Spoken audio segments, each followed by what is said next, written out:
নমস্কার, শুরু করছি বাংলা বাজারে মতামত। আমি অনিকেত চট্টোপাধ্যায়। আজকের বিষয়, এই সোমা মুখার্জিকে খুঁজে বার করুন।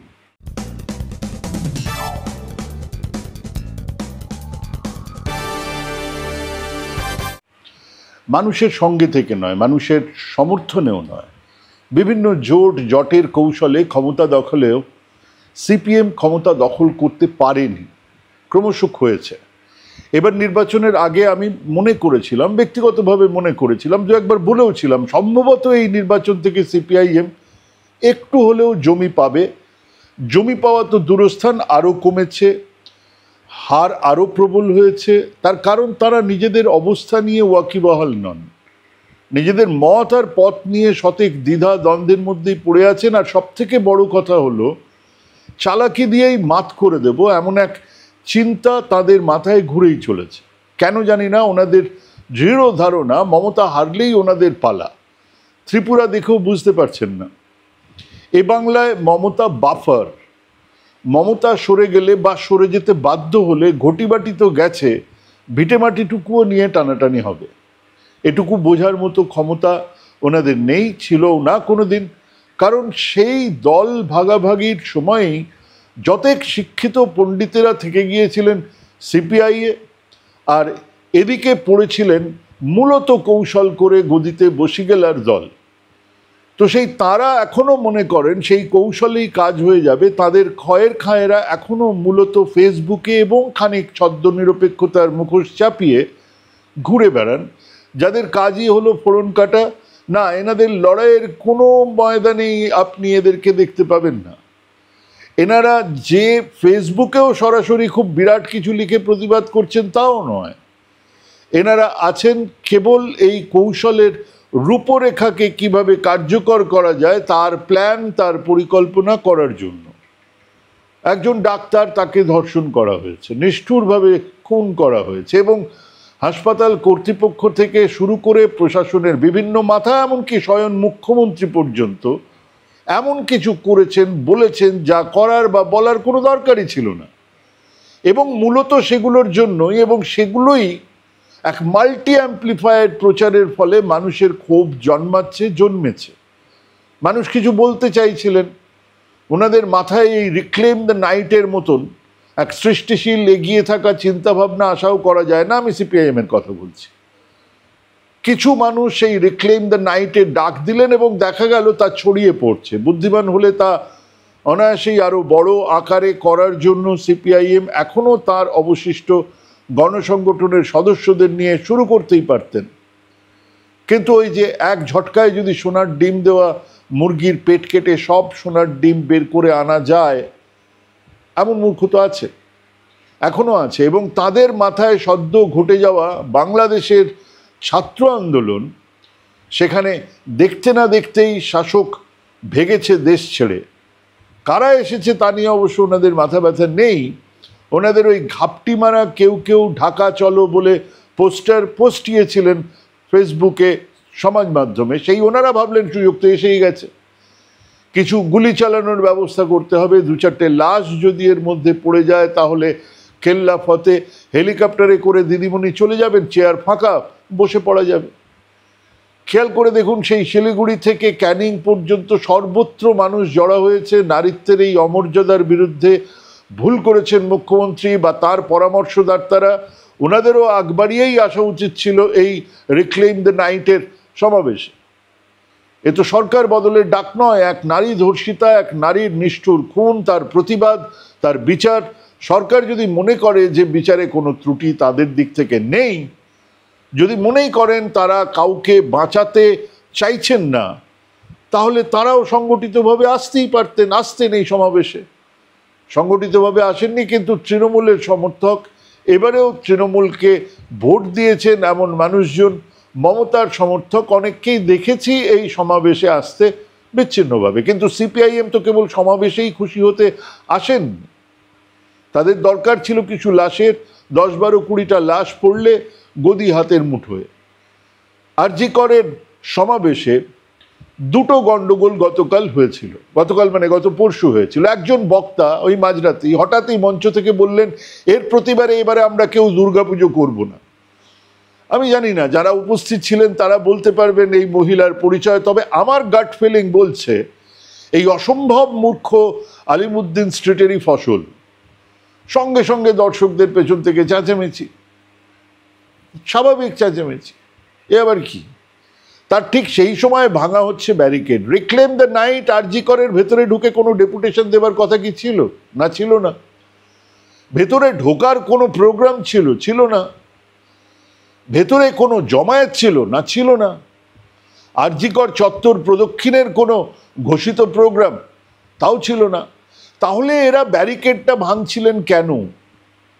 পুলিশকে প্রভোগ করছিলেন কেন? আমি বুঝতে পারি, যখন একটা বিক্ষোভ সমাবেশ ধর্মতলায় হয়, তারা রাজভবনে যাবে বলে ব্যারিকেড ভাঙেন, বোঝা গেল। একটা বিক্ষোভ সমাবেশ রাজভবনের বাইরের গেটে হচ্ছে, ভেতরের গেটে ঢোকার জন্য বিক্ষোভ ব্যারিকেড ভাঙা হয়, বোঝা গেল। ব্যারিকেড ভাঙার তো একটা প্রোগ্রাম থাকে যে আমরা রাজভবনে যাব। এখানে কি ছিল? কেন ব্যারিকেড ভাঙছিলেন? ব্যারিকেড ভেঙে তারা যেতে কোথায় চাইছিলেন? ভেতরে তো হাসপাতাল, তার ভেতরে পেশেন্ট, ডাক্তারেরা বসে আছে, নার্সরা বসে আছে, কোথায় যাবে? বাইরে সমাবেশ হচ্ছে, সেখানে বক্তব্য হচ্ছে, সেখানে মানুষ জড়ো হয়েছে, তারা ব্যারিকেডটা ভাঙছিলেন। গতকাল বিকেলেই খোঁজ নিয়েছিলাম, গতকাল মানে গত পরশু বিকেলে খোঁজ নিয়েছিলাম, পুলিশকে নির্দেশ দেওয়া হয়েছিল যে গুলি চালানো হবে না, সর্বোচ্চ ব্যবস্থা টিয়ার গ্যাস। পুলিশ বোঝানোর চেষ্টা করছিল। ভিডিওটা দেখুন।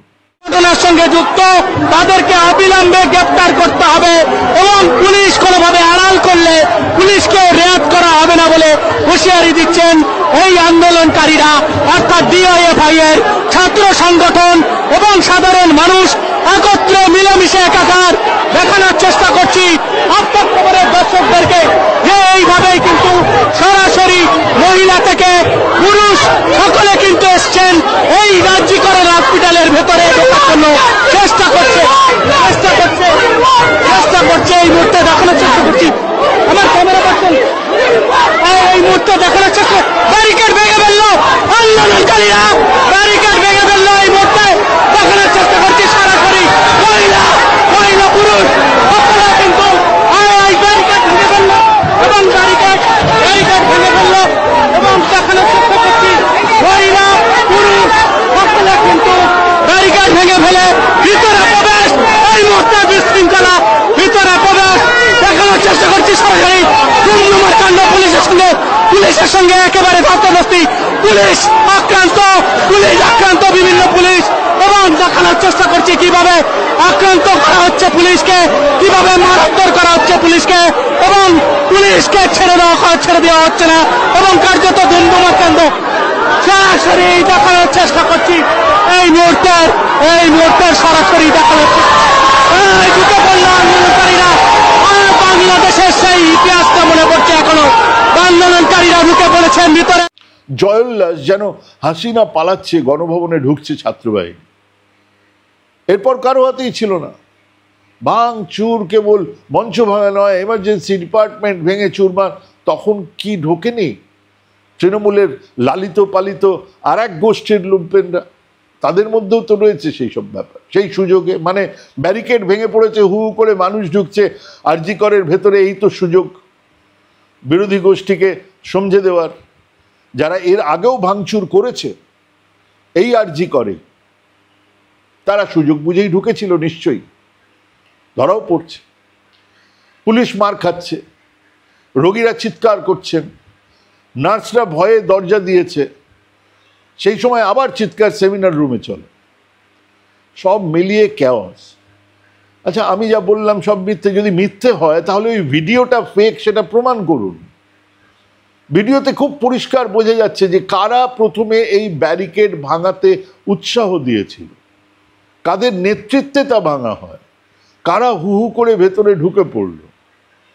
এবার যদি বলেন এই বিরাট মব ভেতরে ঢুকেছিলেন শ্রীকৃষ্ণ চৈতন্যের লীলা শোনাতে, তাহলে আমি রাজ্যের পুলিশ প্রশাসনের কাছে আবেদন করব, এই বাঁদরামি বন্ধ করে যারা যারা এই কাণ্ডটা ঘটালেন প্রত্যেককে ভিডিও দেখে চিহ্নিত করুন, শাস্তি দিন, মামলা হোক, সরকারি সম্পত্তি ভাঙার মামলা হোক, পুলিশকে মারধর করার মামলা হোক, হাসপাতালের মতো জরুরি পরিষেবার পরিষেবা বিঘ্ন ঘটানোর মামলা হোক, আর এদের এবং এদের পেছনের পাকা মাথাগুলোর নাম জানানো হোক, সমাজ মাধ্যমে প্রত্যেকটা নাম মানুষ জানুক এই নোংরামির কথা।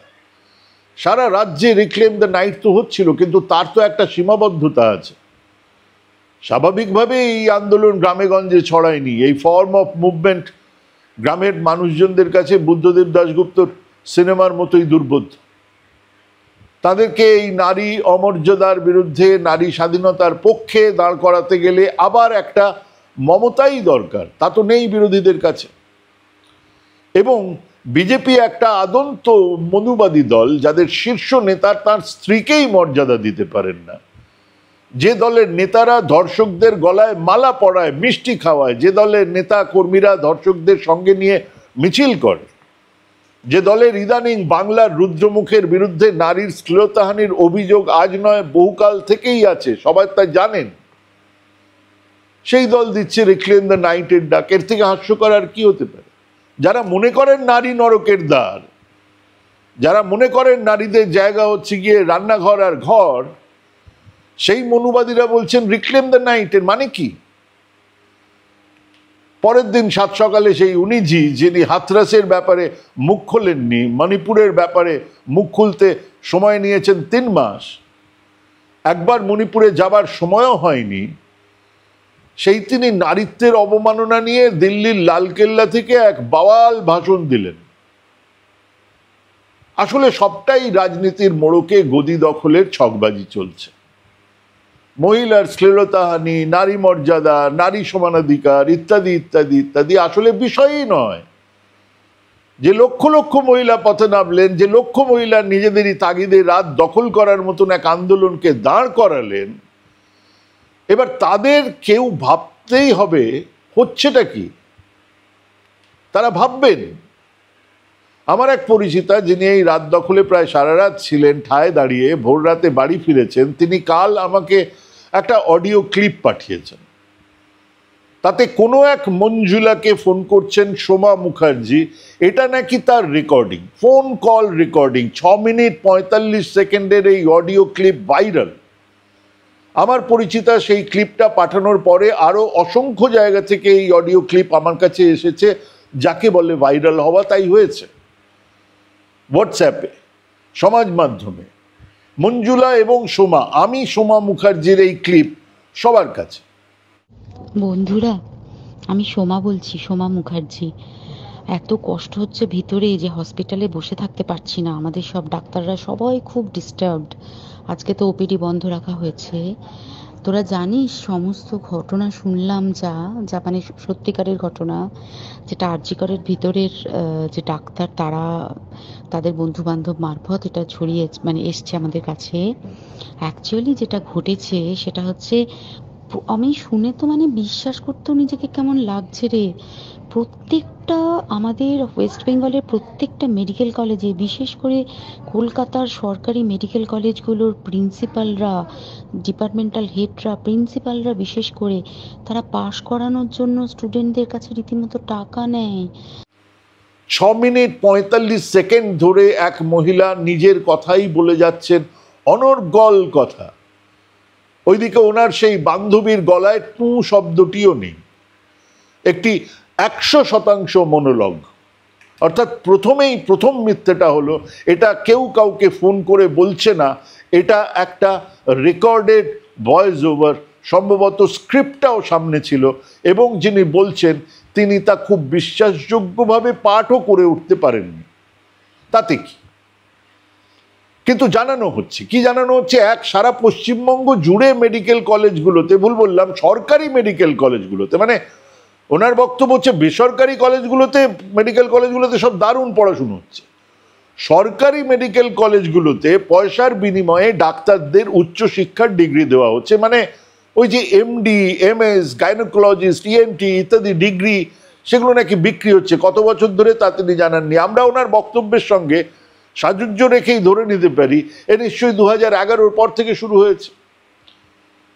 আচ্ছা, জুনিয়র ডাক্তারেরা এই সময়কালের মধ্যে এতবার এতগুলো আন্দোলন করেছেন, ডাক্তারবাবুরা এতগুলো আন্দোলন করেছেন, গত 15, 20, 30 বছরে ছেড়েই দিলাম, গত 10 বছরেও একবারও শুনেছেন এই কথা তাদের মুখে? তাদের টাকা দিয়ে এমডি হতে হচ্ছে, এমএস হতে হচ্ছে, এরকম একটা অভিযোগ, একটা না, আমরা শুনি। কিন্তু এই মহিলা গড়গড় করে বলে গেলেন এবং সেটা মানুষ বলছেন চারধারে। সরকারি হাসপাতালে এটাই নাকি এখন চলছে, আর তার শিকার নাকি ওই ধর্ষিতা মহিলা যাকে নিষ্ঠুরভাবে খুন করা হয়েছে। তিনি নাকি সব জেনে ফেলেছিলেন, তাই হলো।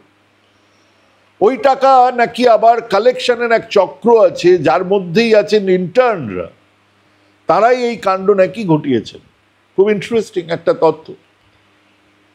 এর সঙ্গে আর একটা তথ্য জুড়ে দিই, 2001-এ টাইমস অফ ইন্ডিয়াতে আদিত্য ঘোষ আর সৌমেন ভট্টাচার্যের এক তদন্তমূলক রিপোর্টিং একেবারে এক সেক্স র্যাকেট, ভিডিওগ্রাফি ইত্যাদির কথা বলা হয়েছিল। এবং সেবারেও মৃত ইন্টার্ন সৌমিত্র বিশ্বাস আত্মহত্যা করেছেন বলেই জানা গিয়েছিল। এ ব্যাপারে মানে এটাই দস্তুর কিনা, এটাই গত 10, 20, 30 বছর ধরে চলছে কিনা, তা তো ভালো বলতে পারবেন ডক্টর কুণাল সরকার। তিনি হাঁচি কাশি টিকটিকি থেকে করোনা থেকে শুরু করে সমাজনীতি, রাজনীতি সব নিয়েই এত কথা বলেন, এ নিয়ে তো একটা কথা বলেননি। তাহলে তিনি কি সব জেনে চেপে গেছেন, নাকি এ নিয়ে তারও কিছু জানা নেই? ডক্টর কুণাল সরকার এবং তাদের মতো সিনিয়র ডাক্তারেরা জুনিয়র ডক্টরস অ্যাসোসিয়েশনের মাথাদের সিবিআই ডাকুক, প্রথমে এটাই জানার চেষ্টা হোক যে এই মোটিভ, খুনের এই উদ্দেশ্যটা সত্যি কিনা। তাহলেই তো হাজারটা তথ্য, আসল তথ্য বেরিয়ে আসবে। ওখানে কি সত্যি বিক্রি হয় ডাক্তার হবার জন্য, এমএস এমডি হবার জন্য? এই যদি হয় তাহলে আমরা কাদের কাছে যাব? গত 10 বছরে যে ডাক্তাররা বেরিয়েছেন তারা তো চিকিৎসা করছেন, আমরা তাদের কাছে গিয়ে চিকিৎসা নেব? এর পরের বিষয় হলো 4 ইন্টার্ন মিলে পা ধরে চিরে দিয়ে পেলভিক বোন ভেঙে দিয়েছে, গলার কাছে ধরে কলার বোন ভেঙে দিয়েছে। অবিলম্বে বাইরে আসুক ওই পোস্টমর্টেম রিপোর্ট। আমার কাছে আছে ইনকোয়েস্ট রিপোর্ট, যাতে একজন, যে পোস্টমর্টেম রিপোর্ট হয়েছে সেখানে একজন ম্যাজিস্ট্রেট ছিলেন, মৃতার মা ছিলেন, তার 4 জন কলিগের উপস্থিতিতে করা হয়েছে, তার ভিডিওগ্রাফি আছে, তা সামনে আসুক।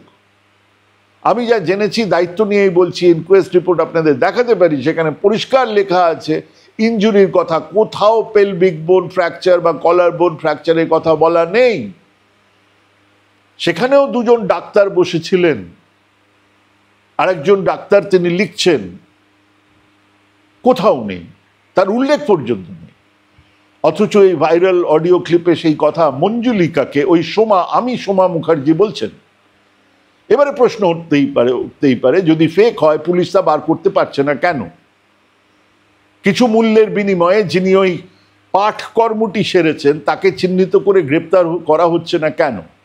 আমার ধারণা পুলিশ সেই চেষ্টা চালাচ্ছেন, কিন্তু আমি সন্দিহান তাতে কতটা ফল পাওয়া যাবে। কারণ প্রথম ক্লিপটা যদি কলকাতা থেকে টরেন্টো হয়ে বার্লিন ঘুরে প্যারিস থেকে কোনো এক এআই টুলস দিয়ে 1000টা হোয়াটসঅ্যাপে পাঠানো হয়ে থাকে, এবং তারপর তার থেকে যদি কেউ একটা কপি করে ফেসবুকে দিয়ে প্রাথমিক সমস্ত সোর্সগুলো ডিলিট করে দেন, তাহলে সেই সোর্স খুঁজে বার করা প্রায় অসম্ভব। অসম্ভব বলছি না, প্রায় অসম্ভব।